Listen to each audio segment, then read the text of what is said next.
Alas 5:10 na, 1 Western Visayas na. Tutukan subong nga Webes.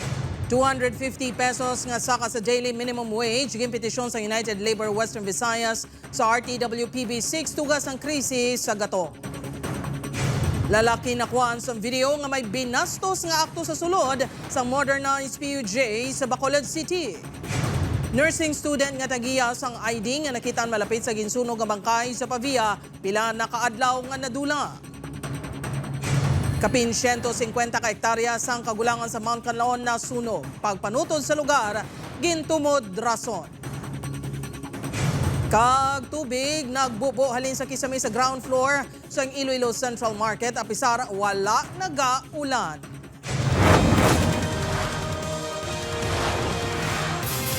Ini ang GMA Regional TV, 1 Western Visayas. Mayong hapon mga kapuso.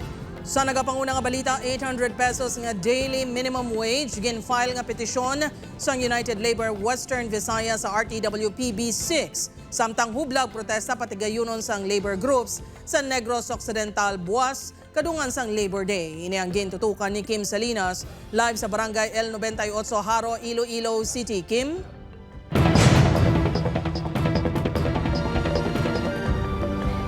Jert, sa bisperasang Labor Day nagrally ang mga miyembro sang United Labor Western Visayas kag mga progresibo nga grupo sa tubang sang opisina sang RTWPB 6 sa gudi panawagan kag i-file ang wage hike petition.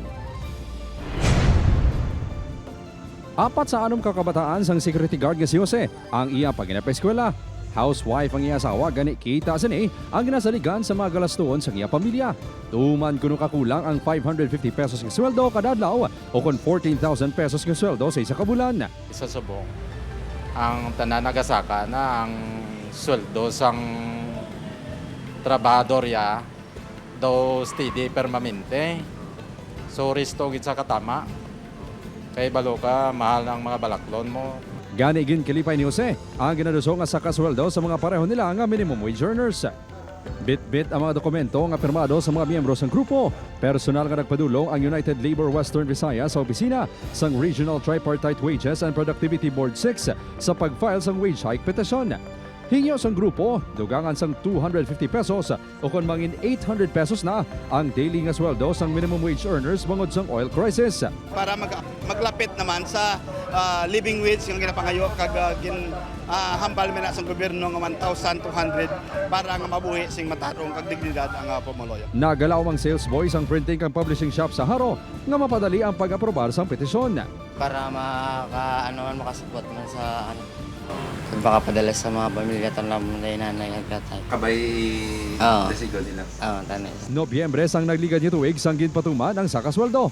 Isa pa katuig dapat kaliwat makapasaka sa sweldo base sa pagsulundan sang dole. Apang posible nga maprubahan ang petisyon sang grupo, bungod ang paidalom ang pungsod sa National Energy Emergency. Kung yan ang rason na that is an exception to the general rule, yung sa 1-year bar, kung should there really be a supervening event that will substantially amend or change your existing wage structure, then we will determine. Ginalauman nga masobra 2,000 ka mamumugon kag drivers sa Bacolod City ang magaupod sa iwaton nga protesta kadungan sang Labor Day buwas Mayo 1. Panawagan sang KMU Negros ang pagsaka sang sweldo kag pagpatuman sang 1,200 pesos minimum daily wage sa bilog nga pungsod agud magsuporta sa kinahanglanon sa isa ka pamilya. Panawagan man sang grupo ang pag-untat sang kontraktualisasyon nga nagapabudlay sa mga mamumugon. Dapat lang tawon ang sitwasyon sang aton mamumugon nga makabuhi man niya sweldo. Hindi bala mumuhag limos. Ang natabo abi sa amon subong, gapakilimos kami sa gobyerno. Gapakilimos kami nga maluoy man kamo sa amon, dugagay man amon sweldo. Magatilipon sa Lupit Church, Provincial Capital Lagoon, kag Rizal Street sa Bacolod City ang mga magaprotesta. Alas 2 ang hapon padulong sa Bacolod Public Plaza.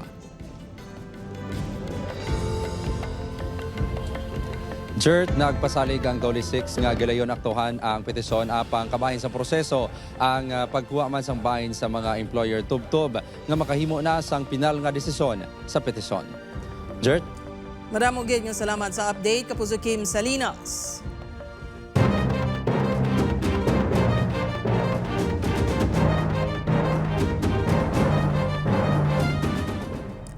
Para sa dugang mga balita sa Negros kag Panay, makaupod ta si Adrian Prietos. Adrian?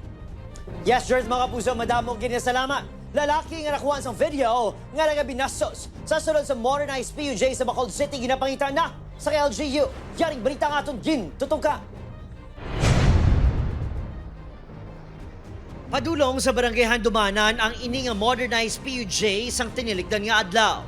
Kasubong nga normal lang nga paserong lalaki nga naka-brown. Apang sunod sa isa sa mga pasahero nga si Alias Shen. Gintandog na sa lalaki ang pribadong parte sa allowance sa may nagsaka nga babaye.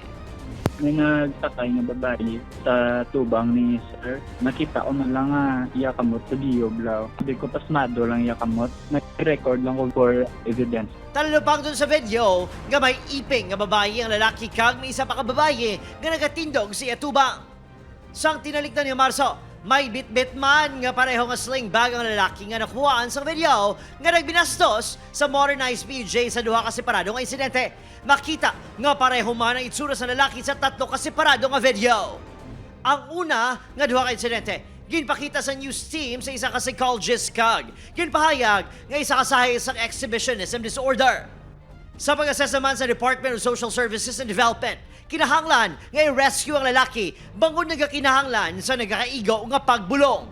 Possibly may mga signs of psychological issues. Kung hindi natin makita diri sa Bacolod City, ma-refer kita sa ibang hospitals na outside Bacolod or Negros Occidental. Govern sila sa aton nga mental health law. Ang protocol dapat i-observe, ma-coordinate kita dapat with the medical doctor.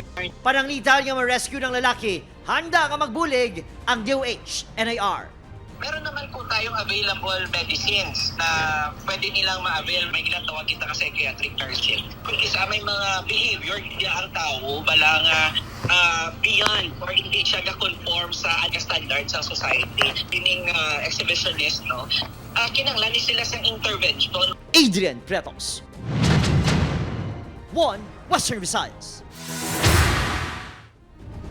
Sa iban pa nga balita, 22 anyos nga estudyante nga tagiyas ang ID malapit sa nahamtanang o kung nahamtangan sang nasunog nga bangkay sa Pavia, Iloilo, nagapabilin nga missing. DNA test ipatigayon para matumod kung ini amo ang nakitaan nga bangkay. Si Julius Bilacaol nakatutok. April 28 sa nagbiya sa ginestaran sa Kaingin Lapas ang 22 anyos nga si Frank Royce Barbasa. Kahapon sang kaagahon, nadiskubrihan ang nagakasunog nga bangkay sa kilid sang pader sang isa ka subdivision sa Ongkauno, Pavia. Malapit sa bangkay ang mga kagamitan kag ID ni Frank. Sa mga tion, nangindulaan man si Frank kag tubtob subong. Wala sa nakahibalo sa iya lokasyon. Suno sa iya nga tiya sir nga gabantay sa iya, naglisensya lang sa kanong malakat siya. Bata wala ka pamangkot ang iya nga tita kung sa din sa makadto. May pagpati nga si Frank amo ang ginsunog nga bangkay. Para ini makumpirmar, nagsumeter sa specimen sample ang Iloy Sini para mapaidalom sa DNA test upon sa specimen nagikan sa bangkay. So kung sa DNA resulta sir, gadepende na sir sa SOCO kung saan nun sila makapadala sa nasyonal. Si Frank ang tumandok sa Roa City, Capiz. Graduating nursing student ini sa isa ka universidad sa Iloilo City. Sa investigasyon sa Pavia Police, hindi matumod kundi nagpadulong si Frank sa TNVS nga yagin sakyan. Apang sa subdivision kuno, nag-i-star ang ex-girlfriend sini. Sanggin padulungan sang kapulisan, wala ini makahatag sang pahayag. Kaangot naman sa ginsunog nga bangkay, ginapatihan nga gindala lang sa lugar ang lawas sini kag gintutdan. May impormasyon nga nakuha ang kapulisan sa punerarya kung sa diin ini gindala nga nagapanimaho pa ini sang gasolina. Sa pamangkot, kundi ini ginpatay. Posible sir ti dram lang guro sa sulod subdivision eh. Iti kay kung patay na, siyempre mabugatan sila mo. Ginabuluban ta duha ka tawo ang may kahimuan sa krimen. Ginpa-schedule naman sa autopsy ang nasunog nga bangkay para matumod kung ano ginang ginkamatay sini. Samtang ginapangitaan naman sa paagi sang kapulisan nga mabuksan ang cellphone ni Frank. Kay basi kung may makuha dire nga makabulig sa ila investigasyon. Upod kay Cirilo Rendoque, Julius Bilacaol. 1 Western Visayas. Nagluntad ang grass fire malapit sa residential area sa Barangay Tansa, Roa City, Capiz, sang tinalikdan ni Abril 28. Sunod sa fire volunteers, nagdugay isang kapin isa ka oras ang pagbalong sang kalayo. Naglabo sa masobra 1,000 square meters ang naharitan ng area sa kamong grass fire. Parain pang inatumod sang BFP ang gintunaan sang sunog. Wala man sang balay nga nalabot sang kalayo. Mga kapuso, tubig nagbubo halin sa drain pipe sa kisame sang ground floor sa Iloilo Central Market. Tubig nga nagatulo mabaho suno sa mga vendors. Pila sa ila wala na makabaligya. Si Kim Salinas nakatuto. Makita sa video ang mabasko nga tulo sang tubig halin sa drain pipe nga nakaangot sa kisame sang Iloilo Central Market pasado alas 8 sang aga kahapon. Naglawig sang 20 tubtob 25 minutos ang magtulo nga natabo sang 3 ka beses. Alas 12 sang udto sang nauntat ang pagbubo sang tubig matapos nga makayo. Direkta nga naapektuhan diri ang vendor sang frozen chicken nga si Baby. Nabasa ang pila sini kabaligya kag napilitan nga maguntat na lang sa pagbaligya. Tubtob 6,000 pesos nga kita ang nadula sa iya bangod sang insidente. Nagpabulig ako sa upod ko, yung kakasa namin. Siyempre, limpyahan naman kasi bas mamaya natuluan. Gidwa ka 20? Oo, kasi start pa lang kami dito mga 8:30 nga ganin. Apisar wala naguntat sa pagbaligya, nagagwanta naman sang baho ang vendor nga si Vanji. No, medyo baho lang ang tubig. Nga tabunan ko lang, way ko ano yung nagbaligya kung way pa nila matapos kayo. Nabuhinan ka ho. Kaya tawon, hindi ka palapit mo. Sa investigasyon sang Iloilo City Local Economic Enterprise Office, naukas ang takop kon rubber cap sang drain pipe proson sang pagdulo. Ang ilang sa battery nakakasang raba sinaghalog siya because siyang gasalo sa mga tubig mo sa sink. It's basi barado bala siya kag dira siya nag-burst out. Nagmando naman ang LEO sa market in charge nga check kiron ang eatery section sa second floor. Dapat tubig lang ang iula sa lababo kag wala dapat sa madalang nga kanon kag pagkaon. Upod Kirmel Porquia, Kim Salinas, 1 Western Visayas. Bantayan. Kapin 150 ka hektaryas ang kagulangan sa Mount Canlaon na sunog. Pagpanuto sa lugar, gintumod rason sa pagbalik sang 1 Western Visayas. Ini ang GMA Regional TV, 1 Western Visayas.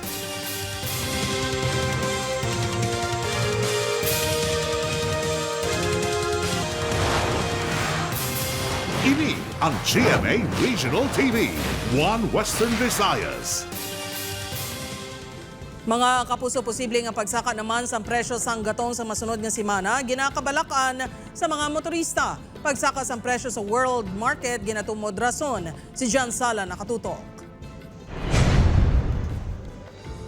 May pasyente sa Tehosilito nga confined subong sa ospital. Gani pakadto balik ini para sa mga balaklon kag mga kinanglanon. Bangod kulang ang budget, 100 pesos ng kunuani ang ginpagatong sini sa iya motorsiklo. Isa ini sa managakabalaka nga posible liwat naman nga magtimbuok ang presyo sang gatong bangod sa padayon yung pagsaka sa presyo sang diesel kag gasolina sa world market. Okay lang yung mga nagbakal. So kami yung mga pigado. Kasi mo subong nga, mong biyahe layo. Wala, may kalayo kayo gastos gasolina. Kung sumaka pagid, amo yung isang problema nga dako. Matapos ang pila ka semana nga good news, daw hindi maayong imbukada nga semana sang Mayo para sa mga motorista bangod sa ginapaabot nga saka sa presyo sang gatong.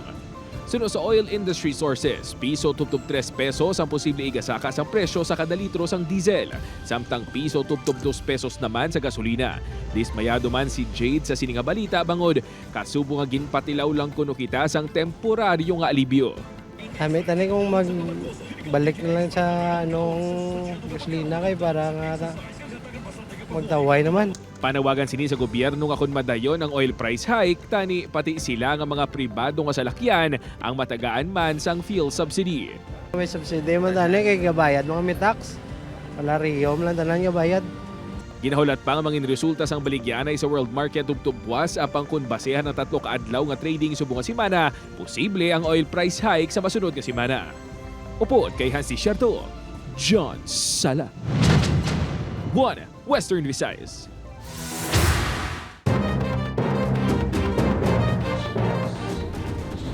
Nagpakilala Chinese national nga nagtuyo magtabok pa Iloilo gikan sa Ibi Magalona sa Isaroro arestado. Yaring balita nga itong gintutuga.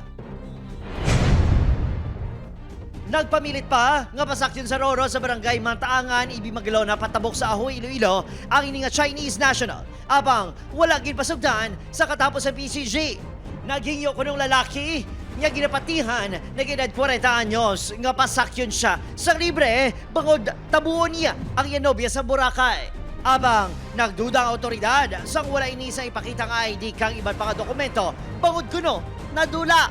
Halin siya sa Manila, nag-travel pa to Bicol, Bicol to Cebu, Cebu to Dumaguete, to Bacolod, and hasta diri sa Ibimagalona. Nagapalibre ni siya, gahangyo siya pala permis ang travel, gahangyo man siya na malibre liwat kuno. Sa pagpakusisa sa PCG sa Bureau of Immigration, natukiban nga overstaying na ang lalaki sa Pilipinas. Since 2018 pa siya diri sa Pilipinas and twice siya kabalik sa China. We're staying, it's just regarding sa other violations niya, we have no information yet. Matapos ikustodiya, gin-turn over ang lalaki sa Bureau of Immigration kag natalana nga ipa-report. Is with Bureau of Immigration. May flights na ngayon at Manila muna. Adrian Pretos. 1 Western Visayas. Mga kapuso, 5 kaido patay matapos ginapatihan ginhiluan sa barangay Cali, Dumangas, Iloilo. Si Julius Vilacaol nakatutok. Nakuhaan pa sang video ni John samtang nagahimumugto ang mga hinuptanan sining ido. Tubtob ginbawian sang kabuhi. Ina natabo sa barangay Cali, Dumangas kahapon sang hapon. 3 ka mga ido sina napatay. Sang primero, mapagsik pa kuno ang mga ido nga nagsugata sang siya ang nagabot. May ginkantuan ng mga ininga bahin sang lote nga ilagi na istaran. Kag pagbalik, nagabura na. Sa akong pag-intindi, nakakaon sa sang ginhaboy nga may puison. Sila nga hindi man pwede nga magabalatian ang mga ido, katuro ka mga pagsik. Magluwas sa mga ido ni John, may duha pagid ka mga ido sang iya kasilingan nga napatay. Kag ginapatihan giniluan man. Sa lugar kung sa di nagalin ang mga ido antes napatay, may nakitaan kuno ini nga dog food nga ginapatihan may hilo. Apang hindi pa sini matumod kung sino ang responsable sa insidente. Ang dog food, ginhulo, ginbilog bala. Naging kumos, kag pang lapta-lapta. Kaina yay nigit palabot sa barangay. Ginpangako sa punong barangay nga investigaran ng insidente. Apang antes ini, dapat anay makumpirmar nga hilogin man ang ginkamatay sa mga ido. Gani magapakigangot ini sa Dumangas LGU para ma-examine ang mga ini. Ma-report kami anay sa sa munisipyo o kung sa health namon sa barangay. Kay kadto na investigaran man ako ano ang himuon namon sa barangay. Base sa Animal Welfare Act of 1998, ginadumilian ang pagpatay sa kasapatan. Ang mapamatudan nga nagahimo sini ang pwede mapreso kag magbayad sang multa. Upod kay Cirilo Rendoque, Julius Vilacaol. 1 Western Visayas. Masobra 150 ka hektarya sa kahawian sa Mangkanlaon na sunog. Nakatutok ay Irene Pedraso. Kuha ang iningal Aragway sa Abril 29. Nagaaso ang pila ka bahin sang kakahuyan nga sakop sang 4-kilometer permanent danger zone sang Mount Canlaon. Ginkumpirma sang BFP Negros Occidental nga may nagluntad nga grass fire sa lugar sinilang Abril. Apang wala pa sila nagapatigayon sa investigasyon. We are mandated to suppress all types of fires. However, this is a different case. Kay nagahinder sa amon ang 4-kilometer danger zone sa pillbox nga hindi kami dito kasaka. Hindi pa matumod kung pila ka beses nagluntad ang grass fire apang sunod sa OIC sang Mount Canlaon Natural Park. Pananglitan mapalong ang kalayo sa isa ka lugar. May nagatuhaw naman nga kalayo sa pihaka. Mainly, patubong may nasmata naman nga isa ka area sa Canlaon. Sa Purok Calabasi naman, nakita natin nga ang cause is daw pamuhag ka putsukan pala. Natural, simple init. Wala man ginadula ang posibilidad nga pagpanutod ang ginahalinan sa sunog. May pila ka mga kahoy nga apektado man sa sunog. Actually, may mga native nga species kita nga mga pugron nga dress sa dira nga area. Mainly, ang undernest dya, popular area. Actually, hindi na sa ma-relate nato nga sa vulkan na halin. Upod kay Reynald Casillo, Aileen Pedraso. 1 Western Visayas.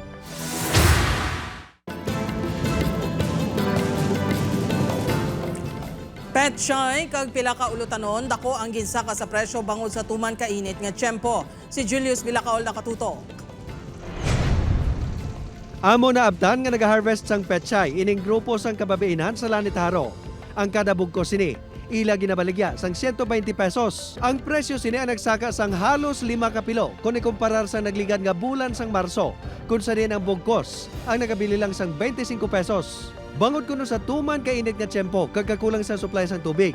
Nagasalig na lang sa taso kag tagiya sang talamnan kag dako ang gasto sa diesel nga ginatugong sa motor. Nang langi ng tubig para hindi patay tanong mo bahan mo kung hindi mo bunyagan mapatay man isa. Sa talipapa sa Tagbakaro, ang petchay ang mabakal kuno sa mga vendor sa 150 pesos kada bugkos, nagikan sa mga bulantero. Gani napilitan ang mga ini nga magpasaka man sang presyo para hindi mapierde. Magluwas sa petchay, ang tugabang asang nagligad nga bulan ay nagabili sa 60 pesos kada bugkos. Subong, yara na sa 120 pesos. Ang carrots, nagsaka man sa 170 pesos kada kilo, nagikan sa 130 pesos. Kahit gaano man sila, ang plite nila nagtaas man. Tapos buol nila sa puno, nagtaas man. Apang ang iban nga ulutano, nagapabili naman nga estable ang presyo.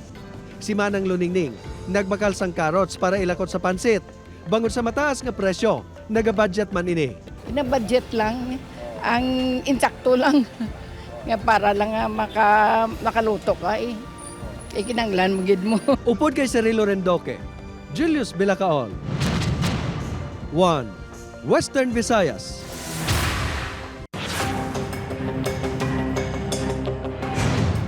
Arestado ang 26 anyos nga si alias Rebreb, residente sa Barangay Maria Clara, matapos makuhaan sa suspected shabu nga nagabalor sang 442,000 pesos. Sabay bust operation nga ginpangunahan sang ICPO City Drug Enforcement Unit sa Barangay Legazpi, Iloilo City proper. Ang subject nga ginakabig high value individual, ang ginapasuni runner para sa pila ka drug personalities. Kag ginahimo nga front ang trabaho sini bilang delivery rider. Dakop naman ang 19 anyos nga si alias Ren sa bust operation nga ginpangunahan sa Provincial Intelligence Unit sang Antique Police Provincial Office sa San Jose, Antique. Ang subject ang ginapasuni nagaserve nga runner sang ginabaligya nga loose firearm. Nakatransaksyon sa iya sang isa ka pistola kag isa ka 12-gauge shotgun ng kapulisan sa balor nga 15,000 pesos. Apang sa tion na sang operasyon, shotgun lang ang nakuha sa iya nga may 5 ka bala. Ginausisa pa sang kapulisan kundi nagahalin ang mga loose firearm nga ginabaligya sang arestado. Patay ang 33 anyos nga si alias John sang ginbuno sang iya mismo manghod nga si alias Win. 28 anyos sa Barangay 1A, Manapla, Negros Occidental. Suno sa kapulisan, pareho nga hupog ang magutot sa nagluntad ang ginamo, tubtob nga naglabutanay. Nagtambag pa ang ilamay kag ginpapauli ang mga ini sa ilatag sa kapulian, apang liwat nga nagsulong si alias Win. Wala nakapangaman ang magulang matapos ginbuno sa nakilain-lain nga bahin sang lawas. Nagbato pa ang biktima, rason nga napilasan man ang suspect. Padayon pa ini nga ginabulong sa ospital. Wala pa matumod ang motibo sa krimen.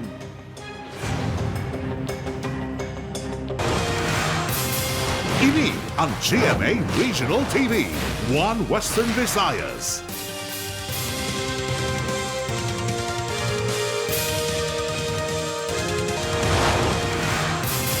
Ini ang GMA Regional TV, 1 Western Visayas. Nagpanindugan ang himata sa pila ka mga napatay sa enkwentro sa Tuboso Negros Occidental nga hindi enkwentro kundi makabig nga massacre ang natabo. Lakip sa mga ining mahimata sa duha ka US citizens nga napatay, nagpanindugan man sila kay nikabahin sang rebelde nga grupo ang ilang mga himata. Sa piyak sa ila ginapakigbato, wala. Sa naghatag sang waiver nga ipaidalom sa autopsy ang babangkay sunod sa kapulisan. Sunod naman sa pinaka-human rights advocates, handa sila nga magbulig sa mahibatang aluyang magpasakas ng reklamo angol sa ginaligar human rights violations sa insidente. Minsan, respetuhin natin yung consent ng pamilya, pero minsan po kailangan i-overrule yan when public interest so warrants. No? Ako sa aking palagay, hindi ko alam kung anong insentibo ng pamilya kung bakit ayaw nila magpa-autopsy. Pero sa aking palagay, kailangan i-autopsy. Ano bang ginamit? Narbas? Kasi di ba, meron tayong narinig ngayon na parang corned beef. Corned beef daw. Ano yung sabihin niya? These are advanced weapons. It's not a simple encounter. There might be a disproportionate use of force. Hindi sila mag-assessment. So yung natawag na autopsy, sir, hindi nato sila mapilit. Wala picture sa ila. Wala kita siya na baton sa waiver. during sa pag-claim nila. Sin-claim lang nila ang ila sa nga tawag sina ang ila yung mata.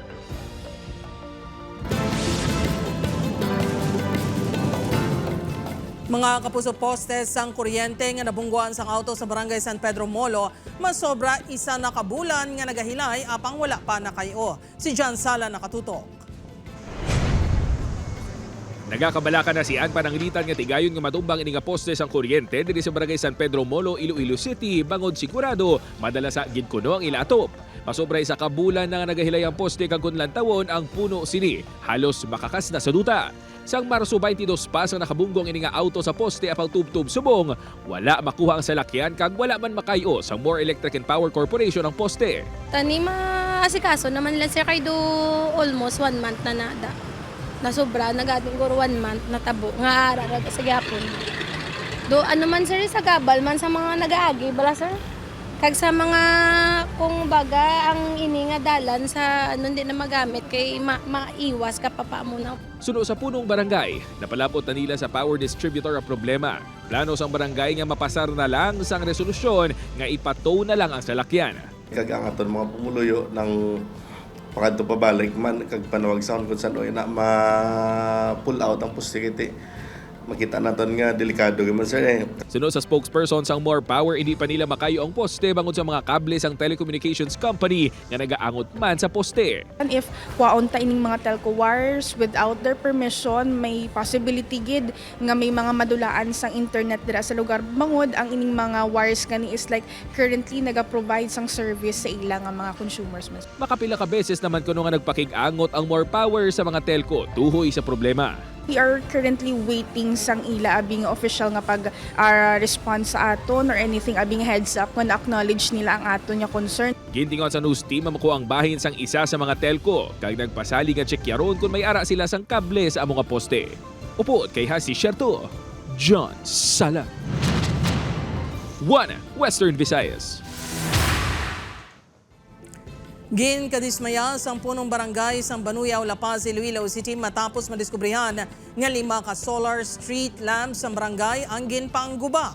Una nga nadiskubrihan ang 2 nga guba sang Lunes. Sang Martes, may nagdugang pagid nga 3. Nahamtang ang mga ini sa bakante nga lote nga nagaserbe nga alagyan sa pumuluyo pasulod sa barangay na gikan sa Coastal Road. Ang mga lamp post nga ginpangguba ang may kabugusan nga balor nga 150,000 pesos kag gingastuhan sa barangay. Wala sang matumod nga responsable ang barangay tungod wala sang CCTV camera sa lugar kag posible gabi sang ginhimo ang pagpangguba. Pagpanghalit ang gilalantaw nga motibo bangod wala man sang ginkawat ang mga responsable. Wala na gin-report sang barangay sa kapulisan ang insidente.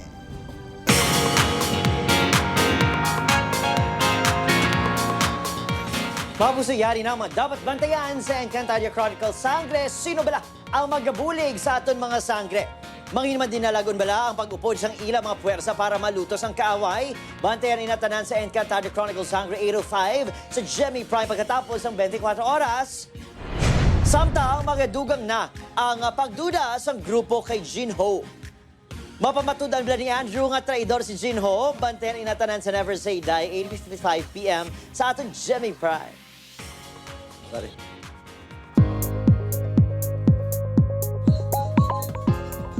Mga kapuso, mangin alerto bangod sa tuman kainit pero mangin handa man sa gihapon ha sa chances ng pag-ulan sa pinakabahin sang pungsod. Biluga pungsod man sa gihapon na maka-eksperyensya sang epekto sang mainit kag mapaang hangin ukon easterlies. Base sa latest forecast ng Pag-asa para buwas, 14 ka lugar ang posible maka-eksperyensya sang danger level heat index nga naglabot ukon magalabot sa halos 43 degrees Celsius. Pero yara man sa gihapon ang chances ng ulan ukon thunderstorms. Sa datos naman sa Metro Weather, lapta-lapta ang posible nga pag-ulan sa pinakabahin sa Panay Island pati man sa bahin sa Negros Island region.